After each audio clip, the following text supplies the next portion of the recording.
نحمده ونصلي على رسوله الكريم.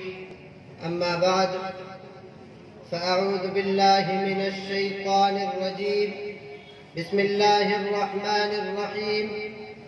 وعباد الرحمن الذين يمشون على الأرض هونا وإذا خاطبهم الجاهلون قالوا سلاما والذين يبيتون لربهم سجدا وقياما والذين يقولون ربنا اصرف عنا عذاب جهنم إن عذابها كان غراما.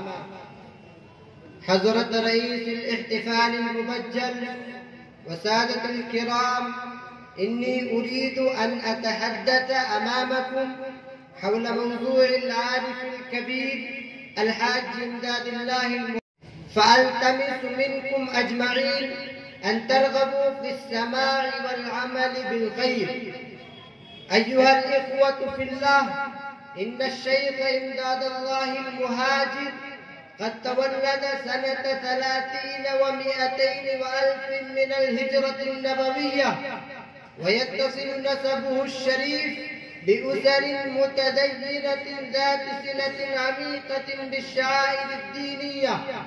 وقد قام رحمه الله بتحفيظ القرآن الكريم في صباه، ثم توجه إلى الحصول على العلوم الدينية والمعارف الإسلامية المتداولة من الفارسية والعربية وما إلى ذلك، ونبغ في هذه العلوم والمعارف حتى أثبت بروزه وتفوقه على زملائه وأهل عصره وأحرز قصب السبق. الإخوان، من قرأ وطالع خطاباته التي أرسل إلى تلاميذه وأتباعه يعلم علما تاما بأن تعمقه في العلوم الإسلامية والفنون الدينية يتجلى في خطاباته ورسائله، حتى قال فيه حجة الإسلام الإمام محمد قاسم النانوتوي رحمه الله تعالى: كان الشيخ رجلا نشيدا صالحا تقيا ورعا متصليا في الدين، لذلك كان عدد كبير من الناس لهم ثقة روحية مثالية بالشيخ رحمه الله من أجل ورعه وتقواه.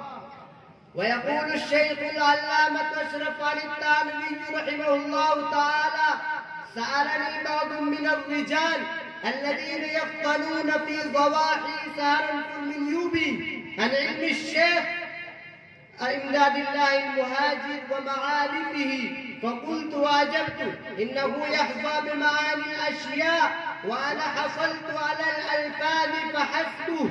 هذه من ميزات الشيخ إمداد الله المهاجر، بأنه كان راغبا في تزكية النفوس وإصلاحها وإرشادها إلى ما أرشد النبي المحترم وأصحابه في عصورهم. كان هذا هو السبب الذي أدى الشيخ إلى القيام بالتصانيف الرائعة والكتب الجيدة حول موضوع التصوف والإرشاد. لذلك تذكر المكتبات الإسلامية العريقة بكتبه كمثل ضياء القلوب وتزكية القلوب والغذاء الروحي وبستان المعرفة وتحفة العشاق والجهاد الأكبر والإرشاد للمرشد. أيها الفضلاء، كانت حياة الشيخ مملوءة بالكفاح والنضال والمحاربة ضد الأعداء والحاقدين على الدين المصطفوي الإنجليز، وقد لعب دورا بارزا في مطاردة الإنجليز من الهند حتى شهد معركة بلة الشاملي.